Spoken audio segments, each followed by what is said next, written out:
South Africa's film industry has grown immensely in recent years, with movies such as Tsotsi, Kalushi, Yesterday and Ayanda, to name just a few, receiving international recognition.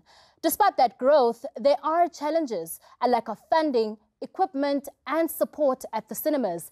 But many say that the biggest threat to the local movie business is Hollywood. I'm joined by a panel of 4 to answer this week's question: is Hollywood crippling South African film? And I'll start with Phil. Is that a fair statement to say that South Africa's film industry is being crippled by Hollywood? It's inaccurate and it's not fair because for us to compare South African film industry to Hollywood, I mean, that is such a huge leap. I mean, we've only been, 20 years into democracy, and our industries are still finding their feet. Yeah. What would you say are the differences? Is it that South Africans or our South African industry does not have enough equipment? Is it the show business quite different as well? What are the differences? Look, it's everything from the culture of going out there and watching films. We still are working on that. We don't have that culture of Sundays I'm going on a date to go watch a film. Yeah. You know, we don't have that. Equipment, yes, as well. We don't have the infrastructure. We don't have the studios that the Hollywood has. There are studios being built in Durban, but that's only going to be like available in 2020.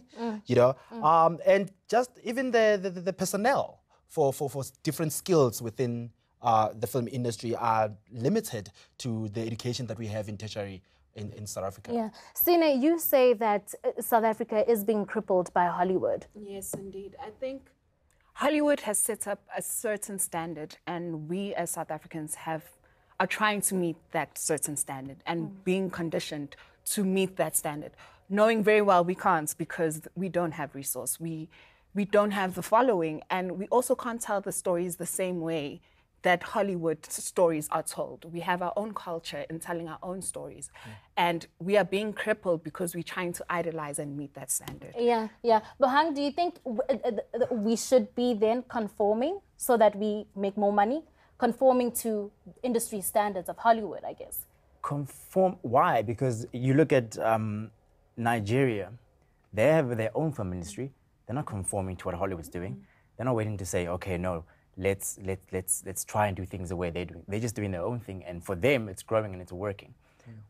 I don't believe what you just said now about how we're forced to idolize them and try and meet up their standards. We know we can't, so why are we trying to? You know what I mean? I don't think forced, but when all you're seeing in the cinemas are mostly international films from Hollywood, that's what you end up believing, that, I have to meet that standard. But let's ask, why is it only Americans?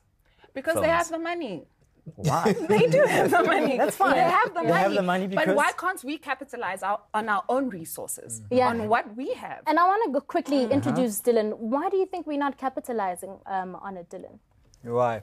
Well, if you look at South Africa, well, the first thing, as my friend Sneh mentioned, is the budget. We don't have the same amount of resources, the same amount of money that Hollywood has. And if you look at how other productions are doing their things, they sort of emulate in Hollywood. You look at Bollywood, Nollywood, and now recently with Cape Town, coming from the Cape Town film festivals, they beginning to call it the next Hollywood. I mean, like, why do we have to redo what Hollywood is doing? Why do we have to conform to their states? Yeah, but surely there are films that have our stories, that have our narratives. Why is it that they're not going big, Phil?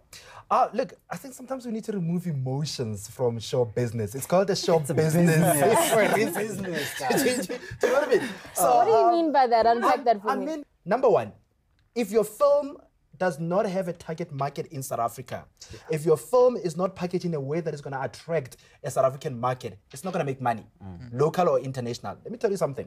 Biographies, whether it's local or it's American, in the cinema, they don't do well. You understand? Long Walk to Freedom didn't do that great. Like all these films that are biographies, generally they don't do well because South Africans are just not interested in watching biographies. However, comedies do better. So if you've got a comedy and you're a South African filmmaker, chances are you're going to do okay if it's good enough. What I'm saying is, this is a business, understand the business, set up whatever it is that you're trying to do to attract the market. Sina, what's your perspective on Phil saying that it is just a business? We're too emotional about this. I do agree that it's just business and, yeah, target your markets, Yep. sure. But at the same time, when we create as South Africans, our own people don't support us. True. So we can create for that market, but that market doesn't pitch up at the end of the day. Black Panther is making a big, huge, shutting down social media, basically, shutting it down.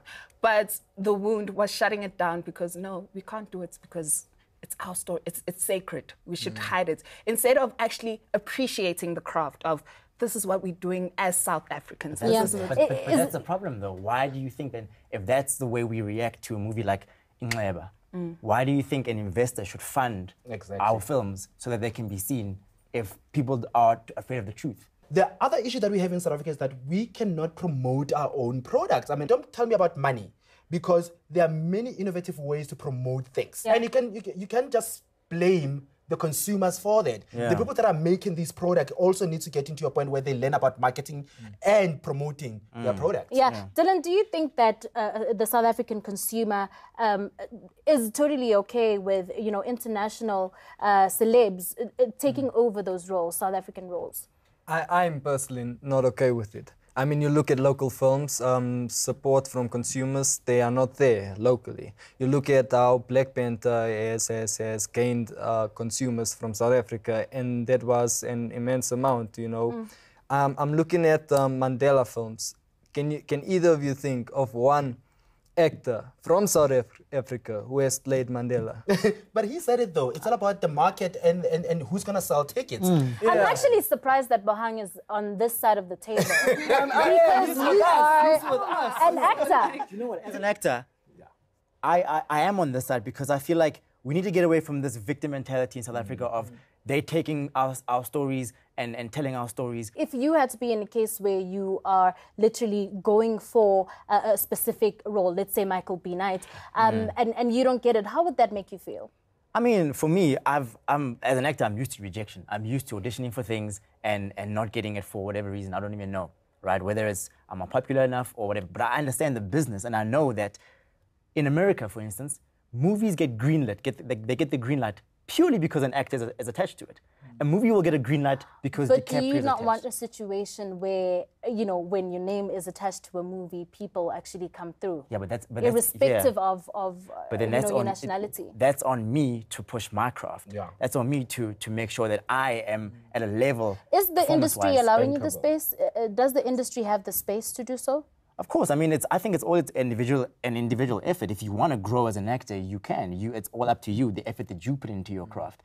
And that's also a general thing. We need to stop playing it safe in South Africa. We need to push the boundaries. We need to push, keep elevating performance-wise so that our actors are seen as good enough. Because I think we definitely are. We have the talent and the skill to play those roles. Yeah. It's just pure star power and it's bottom line, money. Is this actor going to make us money at the end of the day? Yeah. That's what the industry is about, money. Let's money. also talk about how these actors or international actors portray, the South African, the average South African. Yeah. Sine? It's very problematic, number one, because I feel like some people don't even do their research sometimes because it's not, for lack of better words, authentic enough. Yeah. Because you watch and you're like, I cannot relate at all. Where did they get this person? And it's great to have the name of, Morgan Freeman is going to pay my diva shop. Yeah. Thank you very much. But I cannot relate to Morgan Freeman, and Morgan Freeman cannot relate to us because they don't know the culture that Yes, we've been. but Exactly, but I want us to actually unpack that when we come back after a break. We'll unpack how you can personally play a part in boosting homegrown film. You're watching BackChat.